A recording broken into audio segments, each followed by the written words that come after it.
Good morning, good morning, or good afternoon, or good evening, or good day, or good time, good vibes, good vibrations. The Beach Boys, right? You guys see where I'm going with this? What's up? Good to see everybody. Hope everyone's having a good morning. We're going to get to it. We got a lot to talk about. And I'm actually going to have to sign off a little early today because I have to get somewhere and it is time sensitive. What's up, Karen? You are first. Congratulations on being first. Good job there. Rocking it with the first. Have some morning coffee. What's up, Tom Brady? Congratulations. Congratulations on your 80th Super Bowl win or whichever number it's been. You win them. What can I say? You're good at it. Congrats. I didn't really watch the game, but you got my congrats. What's up, Dark Star Flashes? Present and accounted for. Thank you. This is the only. This is probably the only YouTube show that takes roll, and I'm proud of that. I'm proud of that. Once we hit 30, that's when we officially kick in. You guys have been sending a lot of cool stuff today. We're not going to be able to get to all of it, but I'm going to get to as much as I can, and there's a couple things that are really pressing. What's up, Michael? Good to see you, buddy. It's been a minute. Oh, and also, I have to say real quick, I know we just started, so we don't have a lot of people in here yet because it's still before 10, but Robin, if you are out there, thank you for the yellow vest for Lucy. I did receive it, and thank you. That was a very kind gift. And I haven't put it on her yet, but I will put it on her. I will post some photos of her in her yellow vest. Lucy got a yellow vest. And Robin, if you're in the chat by chance, thank you very much. And I think in the package you sent, you did leave an email, so I'll definitely be emailing you as well. Which, by the way, I do have a P.O. box, everybody, over on my website. Let's see. What's up, G. Gibson? How are you? Good to see you. Hope all is well. We're a little early yet today. I hope everybody had a good evening. What's up, Joseph? Lucy doesn't need no yellow vest to be part of the revolution. She is the revolution. Having said that, that sounds adorable AF. It is. I'm pretty sure. Here, you know what? We have a second because we still have a little bit before we got 30. What's up, Tim? Let me go grab it and show it to everybody.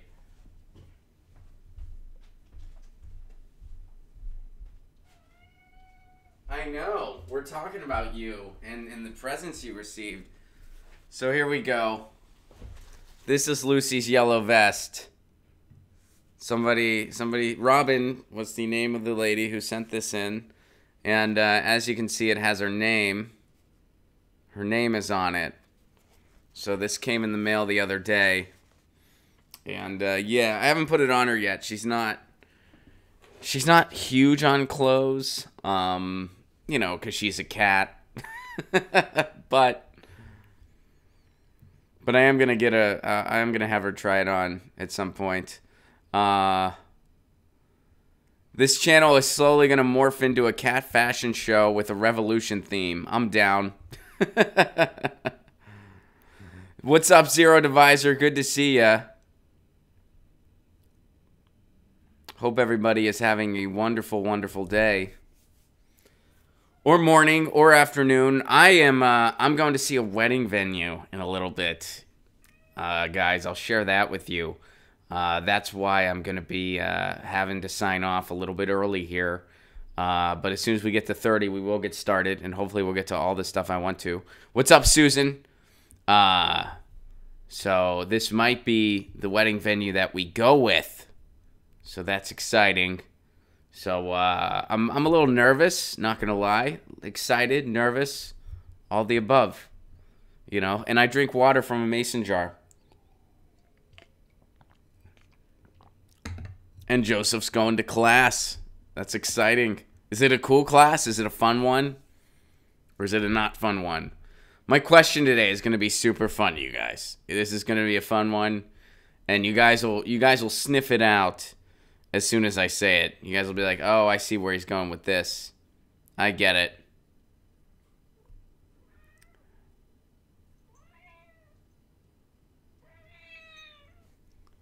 Tim says, have tissues. I cried like a frickin' baby when my wife walked down the aisle. Tim, I'm not going to lie. I'm kind of worried about that. I am that guy in almost every wedding. I'm that guy where I'm just like, dude, no, come on. And I was that way at my friend's wedding. I was just in my friend's wedding 2 weeks ago.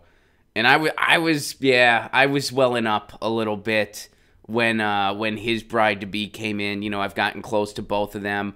My friend, I've known him literally my whole life. And I was just like, no, don't. And I thought nobody noticed. But then our friend Nikki, after the ceremony was over, she goes, hey, Ron, you were the first one welling up. You welled up. You looked like a tomato, bro. And because I have a fair complexion. I can't hide it well. I just well up. And I do. I resemble a tomato very much so. And, I just started. I'm like, oh, man, I'm that guy. Everybody's going to know. So at my own wedding, I am worried about that. Maybe I need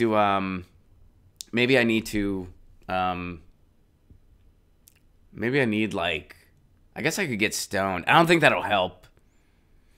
My tech ID, wedding tip, have a big cry with your wife 20 minutes before the ceremony. So you're not sharing the ugly cry with the public. It's y'all's moment in any case. Cool.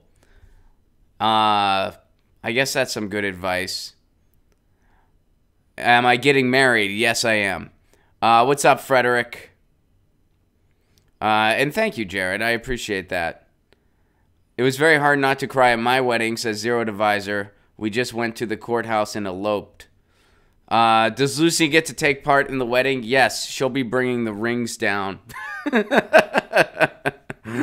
on her yellow vest. What's up, everybody? We're over 30. Welcome to Get Your News On with Ron, the world's first viewer-curated streaming news show. You guys have sent me a lot of cool stuff, and we'll be getting to some of it. I have to sign out early because I have to get to a wedding venue.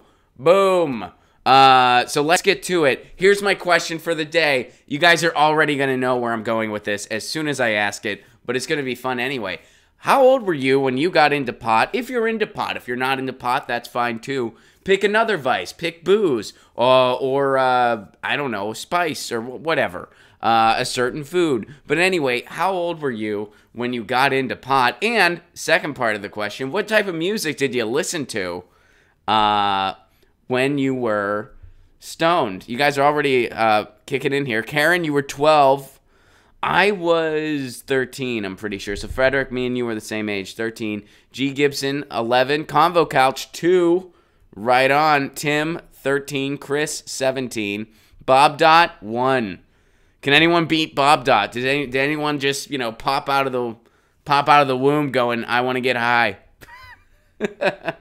Jared was 10 and used to listen to Rush. So I tried pot when I was, I think I was in 8th grade, I think it was 7th grade. So it was like either 12 or 13. But I didn't like it until college. I didn't enjoy it when I first tried it. In high school, I didn't like it. It made me, and part of it was probably because I was getting really, really weak shit. But it would just like make me tired and kind of give me a headache. That was it. So I did not like it at all. And then in college, I started to like it.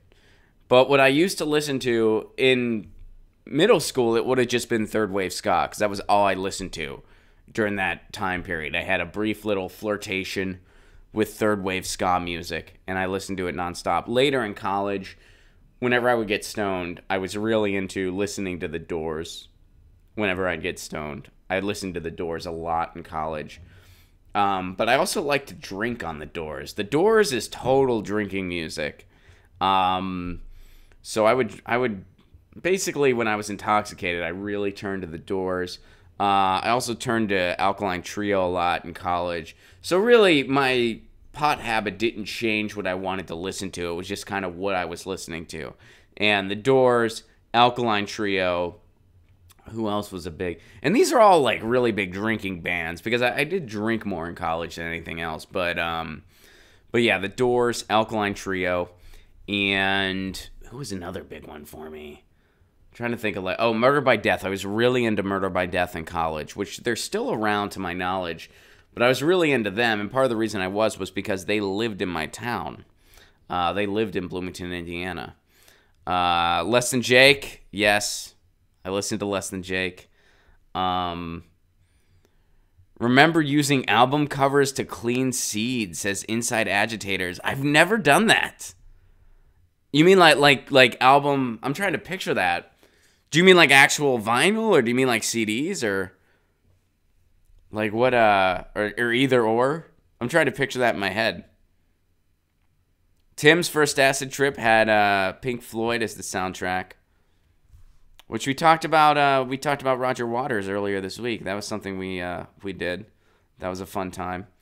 So no one can beat one. I guess one is the youngest. So congratulations to Bob.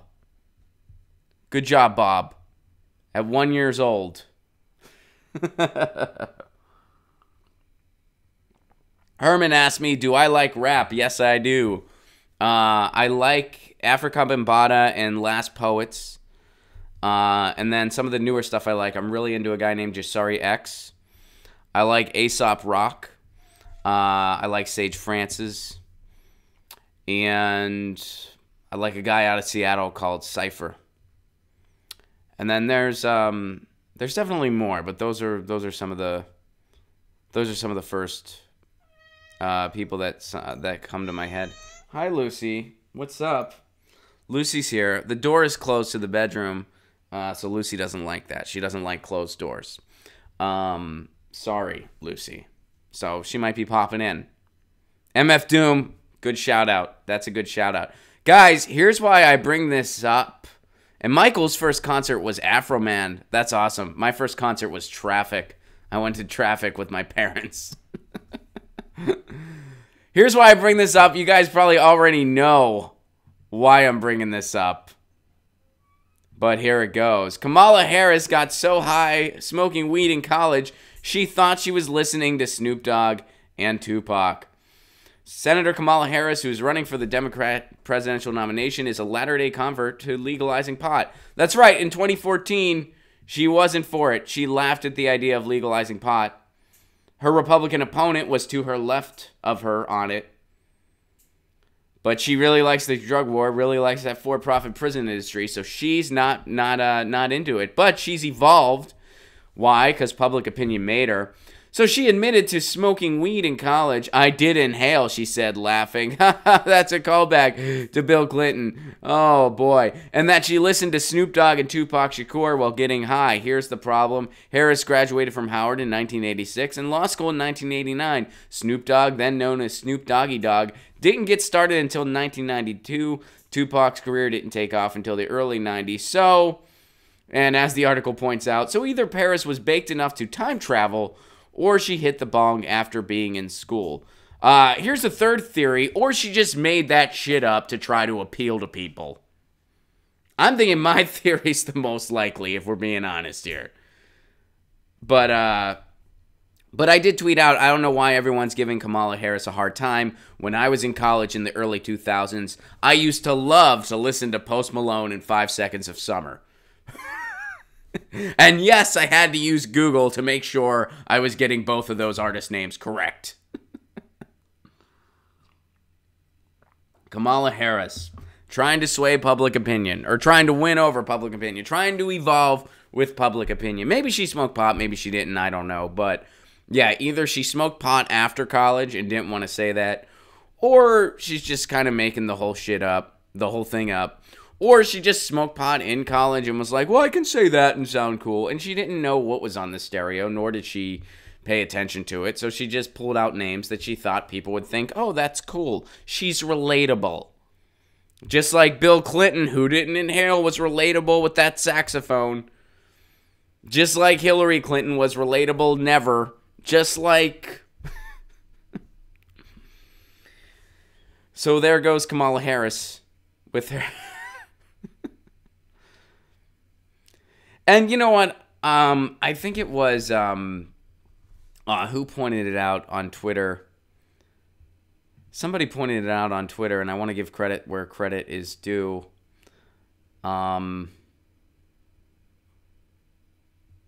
Nico House. There we go.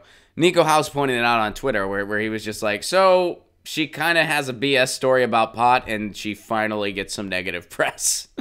Like, that's what it took. It doesn't matter that she's awful on most of the issues, that she's already backpedaled on Medicare for all, that she loves prison labor, that she loves throwing people in jail, that up until recently she was to the right of her Republican opponents on pot. None of that got her bad press. The fact that she did nothing for single payer in her state.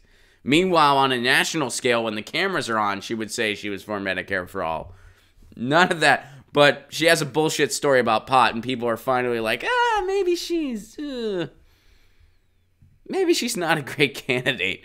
But did you see some of that merchandise? Did you see it? Did you see the merchandise? That's the most important question.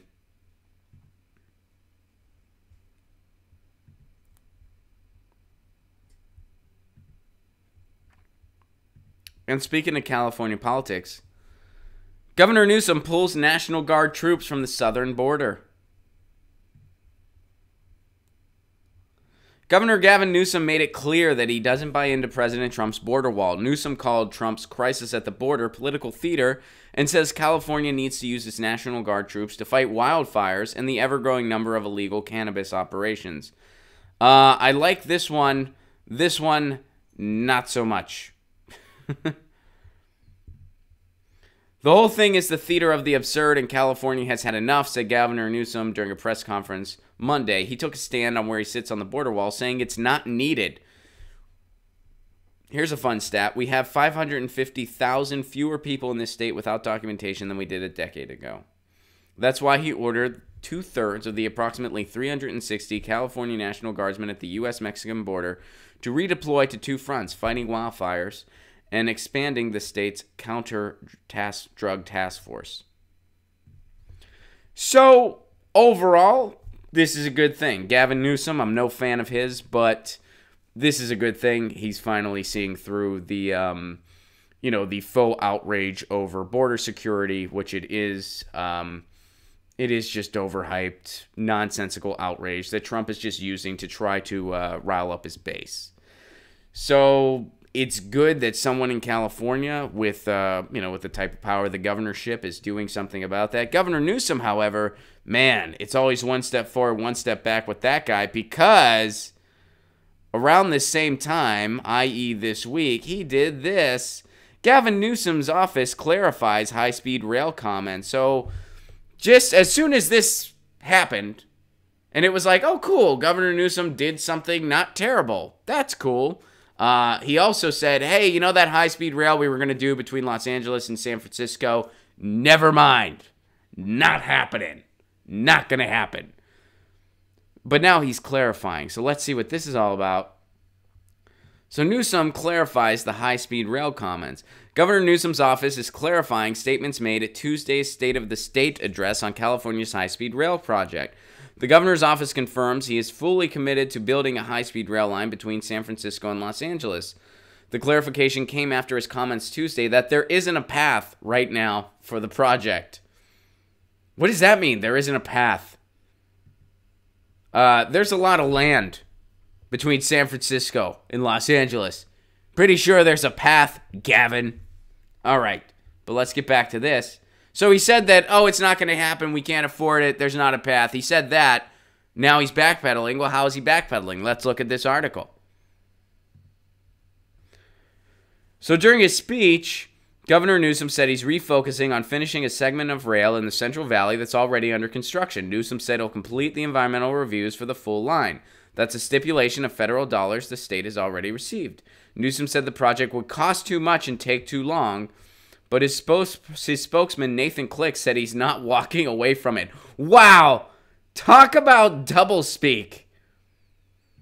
Talk about doublespeak there. So the system in question, a 520 high-speed rail system meant to take travelers from San Francisco to Los Angeles, is an initial $33 billion price tag. Now it's $77 billion.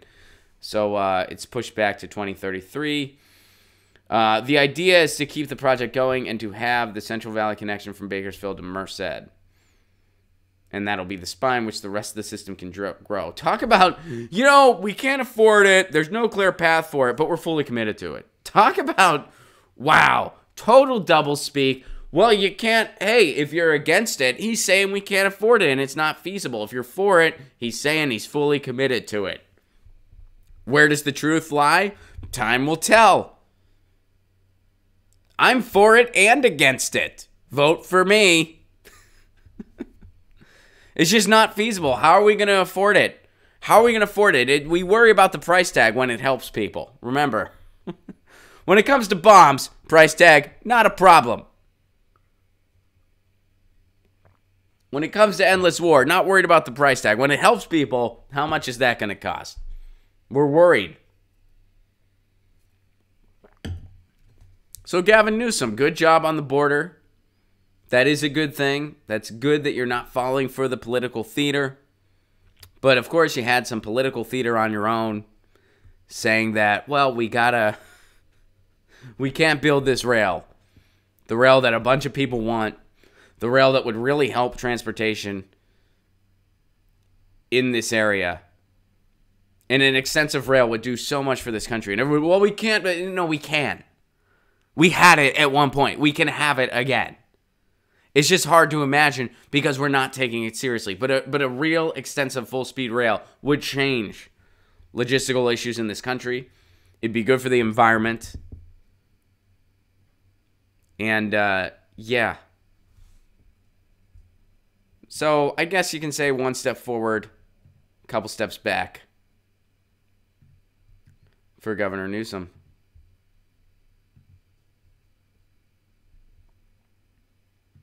And they're not high-speed steps, by the way. So, guys, there is a day of action going on. And I want to talk about it. This is from Fight for the Future, an organization committed to protecting net neutrality and keeping the internet out of the hands of the oligarchs. No to the smart wall. Day of action against expanded border surveillance. So what's going on with this? Tomorrow, which actually today, Wednesday, February 13th, civil liberty groups will hold a day of action to oppose additional funding for invasive surveillance technology at the U.S. border, reported to be part of the agreement in principle reached by congressional negotiators to avoid another government shutdown. Groups including Fight for the Future and Defending Rights and Dissent will deliver thousands of signatures to Speaker Pelosi's office at noon tomorrow Eastern, on Capitol Hill, and will mobilize their members for online actions to drive phone calls to tweets at key members of Congress. Last week, 28 human rights and civil liberty groups, including Fight to the Future, the ACLU, EFF, Races, Magente, signed an open letter calling on members of Congress not to fund surveillance technology at the borders. Research shows that expanding these massive spying programs will inevitably lead to more unnecessary suffering and death at the U.S. border, and they pose a grave threat to millions of people's privacy and civil liberties across the nation. All right. So, and let me focus on the call to actions there. These are the Congress people you should call. And remember, if you're going to contact your Congress people, calling is still the most effective way to do it. If you call, they have to take note of it. It has to be noted. A voicemail has to be noted. A message with a receptionist has to be noted. If you email, there's a better chance it can get lost. If you send a letter, good luck. Calling is still the most effective way to cloud that voice box. So there you go. Congresswoman Nita Lowey, Congresswoman Lucille Roybal Allard, Congresswoman Barbara Lee, Congressman Pete Aguilar, Congressman Henry Cuellar, Congressman David Price. So what is this all about? Well, it turns out that, when you talk about issues at the border, you're not just talking about the troop presence there, which, we got some good news here in California. We're going to decrease the number of troops at the border, have them focus on other things. But you're also talking about technology and surveillance and different techniques that they can use that many digital rights activists and digital rights groups and individuals, myself being one of them, says is an overreach. So here in particular is what Fight to the Future is referring to.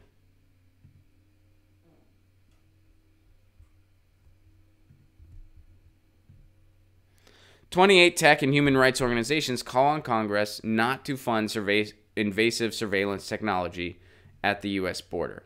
Okay, so here's what they're referring to specifically. Number one, risk-based targeting. The proposal calls for an expansion of risk-based targeting of passengers and cargo entering the United States. "We are concerned that this includes the expansion of programs proven to be ineffective and to exacerbate racial profiling that use mathematical analysis to make targeting determinations. All too often, these systems replicate the biases of their programmers." Number two is just mass surveillance as a whole. So the proposal calls for an expansion of CBP's air and marine operations along the border. "We're concerned that this means an increase in the deployment of aircraft with wide area surveillance capabilities. Such aircraft, including unmanned drones, often include the power to capture the faces and license plates of vast numbers of people who live and work near the border." So you're near the border, they're looking at your face, they're scanning your plates. They're doing all that, and where is it going on? It's not even going on the ground, it's going on up above. It's going on in the clouds, and they got your face. This is something out of a Mission Impossible movie, but your government's doing it to you. They're doing it to you. So that's number two. Number three, biometrics. The proposal calls for new cutting-edge technology at the border. If that includes new face surveillance like that deployed at international airline departures, it should not. Senator Jeff Merkley and the Congressional Black Caucus have expressed serious concern that facial recognition technology would place disproportionate burdens on communities of color and could stifle Americans' willingness to exercise their First Amendment rights in public.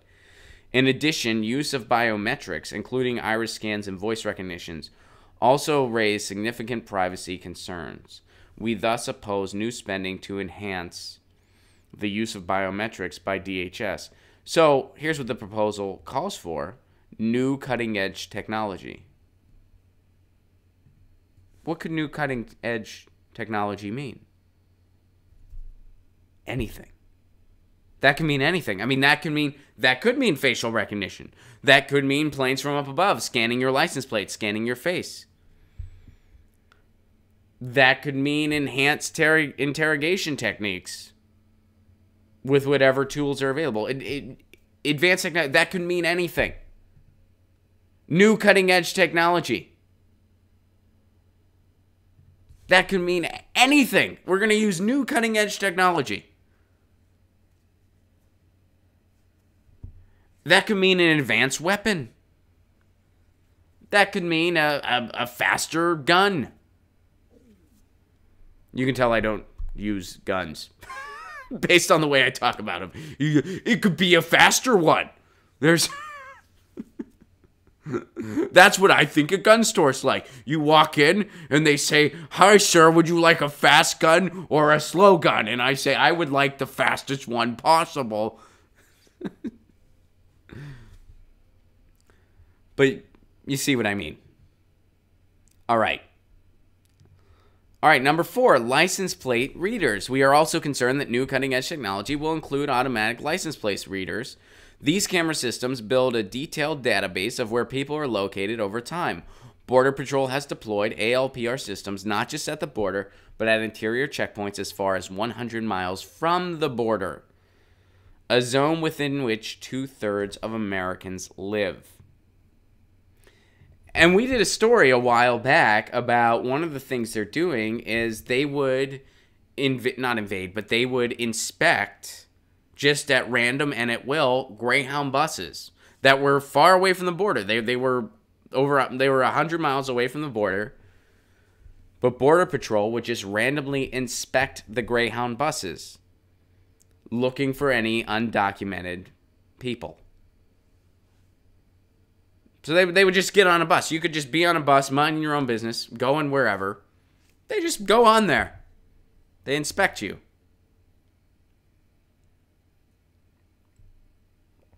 So these are all the civil liberties that people are putting at stake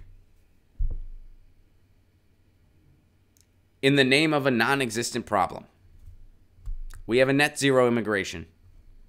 It's a non-existent problem.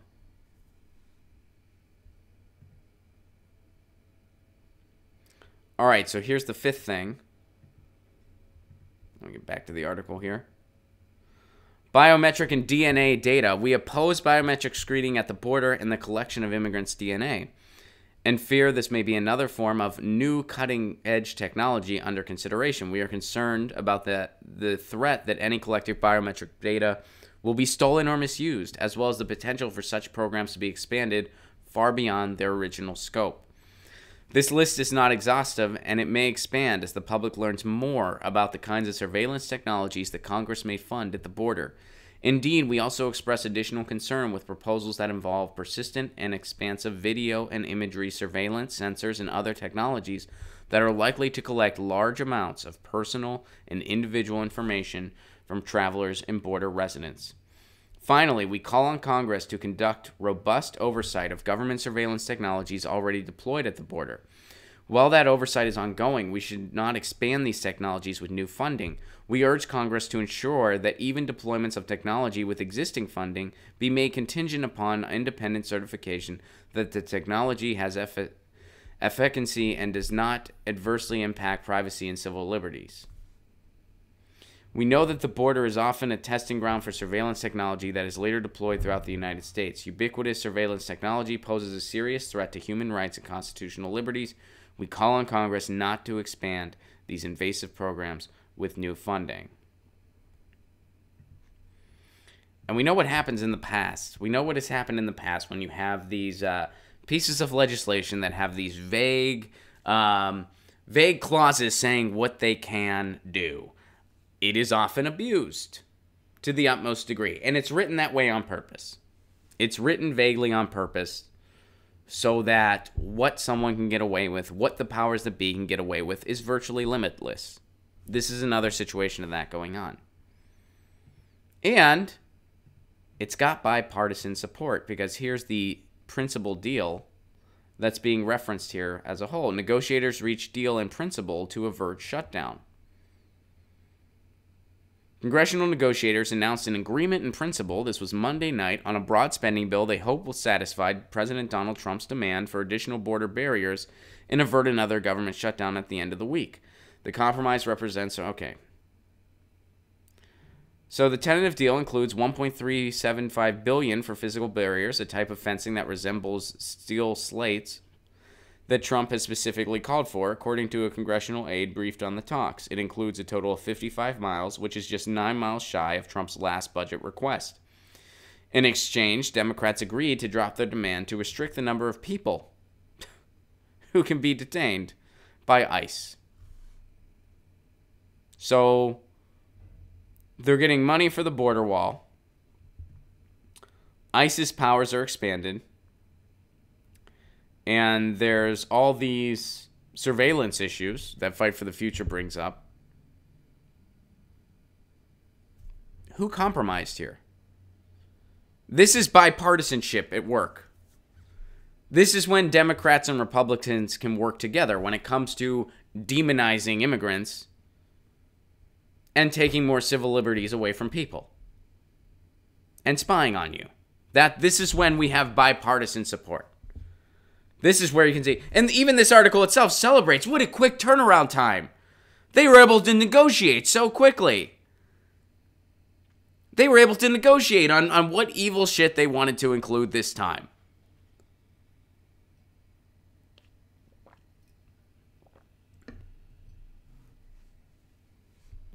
Bipartisanship.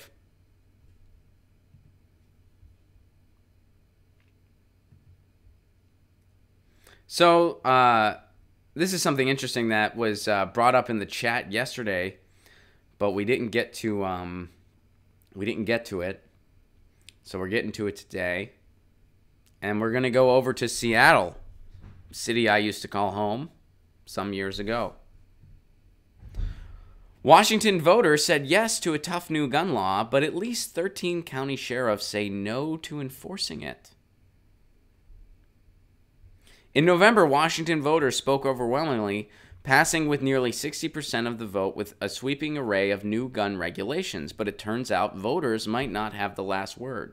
And at least 13 mostly rural counties across Washington, from the Pacific coast to the eastern wheat fields, county sheriffs have publicly pledged not to enforce the new law, known as Initiative 1639, citing their personal opposition to it. My job as a sheriff is to throw bad guys in jail, but it's also to protect the constitutional rights of citizens of our country. This is according to Bob Songer, one of the county sheriffs. I follow the rule of law when I believe it's constitutional. Okay, so I guess sheriffs in Gray Harbor, Pacific, Mason, Kittitas, Yakima. All right, you guys see it. Oh, we don't need to. Here's the picture of all the places. So let's see exactly what this thing is.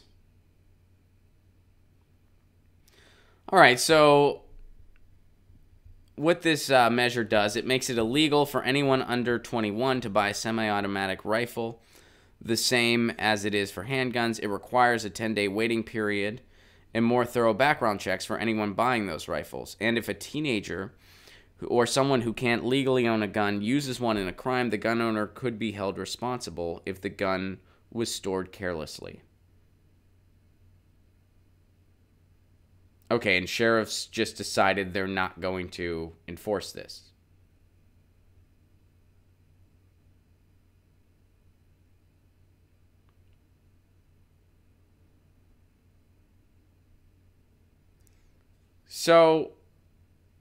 So here's like a for instance. What if, for instance, a gun shop decides to sell a semi-automatic rifle to a 19-year-old? So here's what one of the sheriffs who says he's not going to enforce this says. I don't think you're going to find any gun shops that are going to sell guns to someone under 21. But if it did happen, we would properly report. We wouldn't arrest anyone. So what if they just substitute guns with booze? I don't think there's anyone that would sell booze to someone under 21. But if they did, we wouldn't arrest. We'd report it. We'd say that it happened. We think this is against the Constitution. This is where police officers are taking a stand. Imagine if police officers took a stand against against brutalizing peaceful protesters. What if they all stood up and said, this goes against the Constitution. These people have the right to protest. These people have the right to peacefully assemble. We're not gonna be brutal to them. This goes against the Constitution. What if they all stood up for that? What if something like that would have happened at DAPL? Now I know this is a big what if because a lot of those people doing that at DAPL weren't even police officers. They were just contractors. They weren't even actual cops. But isn't it like this is where law enforcement makes a stand? Oh, you're gonna try to crack down on people's ability to get a gun. That's we're not enforcing that. These gun shops are nothing. We don't see any problems here.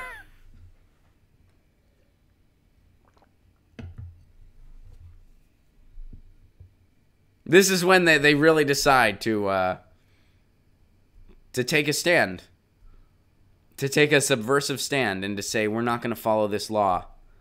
This law is unconstitutional. A law that just makes it more difficult for the wrong people to acquire guns. Hopefully. Makes it more difficult for the wrong people to acquire guns. Saying, hey, if you're under 21, you can't get a certain type of gun. Hey, there's going to be a waiting period. There's going to be a more extensive background check. You know, if you're going to distribute guns irresponsibly or illegally or haphazardly, you could have consequence. There will be consequences for you. They decide that that's unconstitutional. And they take a stand. I mean, imagine if they stood up for something else. Imagine if they stood up imagine if they stood up at the border. Imagine if they said, you know what, this is ridiculous. Imagine if some of the ICE agents that were tasked with going around Arizona and kicking over water that activists left for people crossing the border. Imagine if they said, you know what, this is inhumane, and this is not a good use of our time. This is not, there's nothing constructive about this. This is just brutal. We're not doing it. We're not kicking over another thing of water. There's cities in this country where people don't have access to clean water. That's happening in the United States of America, and you want us to kick over water meant for other human beings. We're not doing it. What if people would have stood up there? Instead, this is where you see law enforcement standing up. What if they would have stood up to some of their fellow police officers who are shooting and killing unarmed black people in the streets?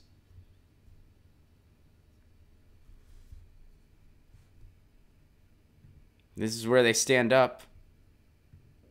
So let me turn it over to you guys. Where are some other areas you really wish? What are some other areas? What are some other times you really wish cops would stand up?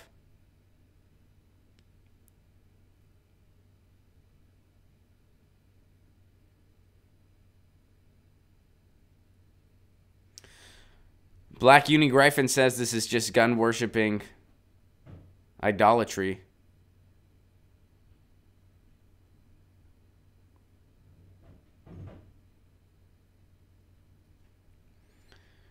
Jilly says if we made tap water great again, less people would be desperate. It's probably true. Emma says, but my Second Amendment.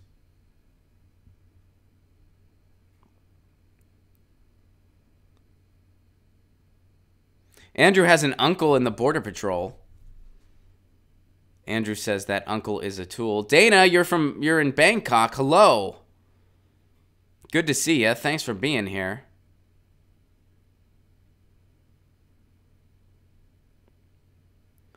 Lady says those sheriffs are pathetic. Edwin's singing the theme song. I appreciate that.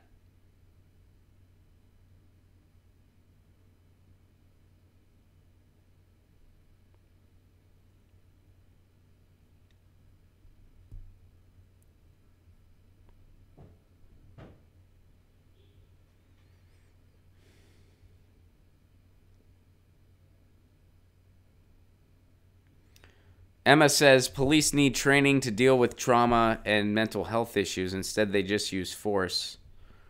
Yeah, that's very true. Well, I think we need to completely reevaluate how law enforcement is conducted in this country. I think we need to completely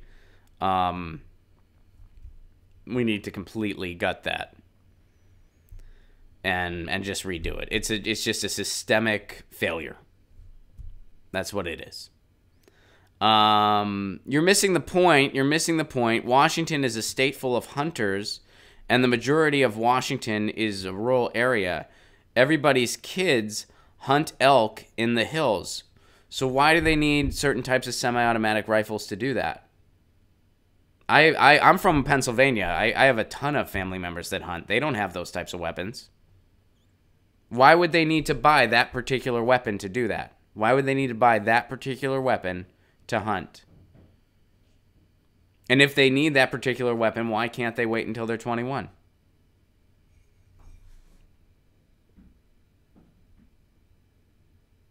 Garden Gnome says the left needs to take a less dismissive approach to people who are pro-gun rights. They aren't all a bunch of mindless NRA pawns.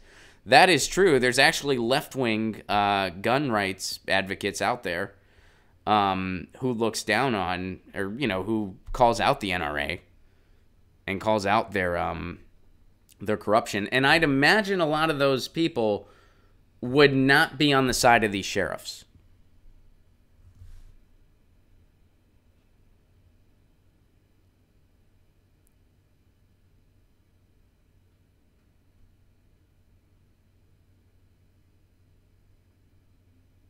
More public oversight for law enforcement would be a start. I think we need a lot more than that. I think we need a lot more than that. And Snork says, we don't have elk, we have mule deer. I'll take your word for it. I don't know.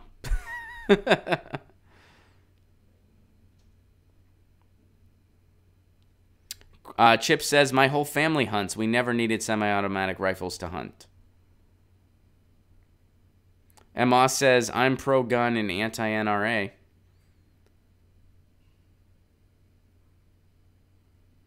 Tim says, hunting, okay. Drunken frat parties with AKs, not okay. I agree. That's a good observation. Alfonso says, if you're hunting with an AR-15, you'll only be able to make soup out of your kills. Zero Divisor says, I think law-abiding citizens who pass a universal background check and regular mental health screening should have the right to own a weapon. Hey, I already laid out what I think should be done about guns. I already laid out my plan. I think that there should be screenings, background checks. There should be references involved. You should have to register it similar to a car. And, there should be, more protections as to where guns are sold. And there should be some regulations on ammunition. And yeah, I know that all this would take a lot of work. I know a lot of this would be more of a headache for gun owners, and I'm sorry, I understand that, but if you're a responsible gun owner, you should want everybody else to be a responsible gun owner too, and there's a lot more we can do to make that reality happen. So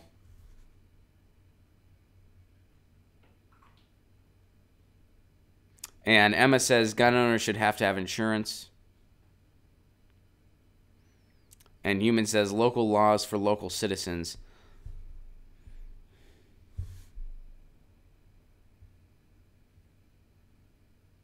Chris Sean says, not a fan of killing shit needlessly. Not like we are all living of the land. My 3 cents.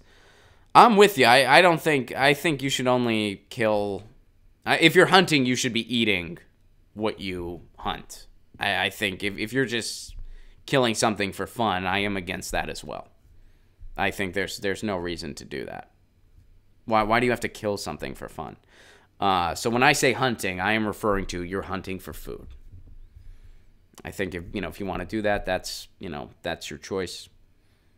But let's see. Spider says assault weapons are only for killing a lot of people very fast. All right, guys, we are totally out of time. Thank you very much for your thoughts. And thanks for being part of this. I'm a little nervous. Is that bad? Is that weird? This is like this is the venue that we're probably going to have it at. I'm a little nervous. Not going to lie. A little nervous. I'm a little excited. A little nervous, too. Meetings always, yeah. All right. But anyway, guys, thank you so much for being part of this. Tour dates. I'll announce some tour dates before I go here. RonPlagone.com. March, we're going to the Gulf. We're going to the Gulf. New Orleans, Louisiana, Pensacola, Florida, Lafayette, Louisiana, Oxford, Mississippi. Tickets available at RonPlagone.com. We're touring Texas in April. Tickets are available for that. In May, we are going to Salt Lake City and Boise. Tickets available for that. In June, East Coast, New Haven, Connecticut, New York City, Baltimore, Maryland, Washington, D.C., and it looks like you're hearing it here first. We are about to confirm Boston. So Boston, we're coming. RonPlagone.com for all those tickets. May 1st, I will be in Indianapolis, Indiana. That's not with the Progressive Comedy Tour. That's just me. But May 1st, I'll be in Indianapolis, Indiana. Tickets for that are available now. If you want to support this show on the sustainability end, please do consider becoming a patron. For a Give What You Can level, you get all kinds of exclusive content, and you help keep this show on the air. You help me build this show. You help me expand this show. Guys, you're awesome. Thanks so much for being here. I'll be back tomorrow, same time, same channel, 1 p.m. Eastern Time, 10 a.m. Pacific Time. This has been Get Your News On with Ron. You guys have an amazing Wednesday.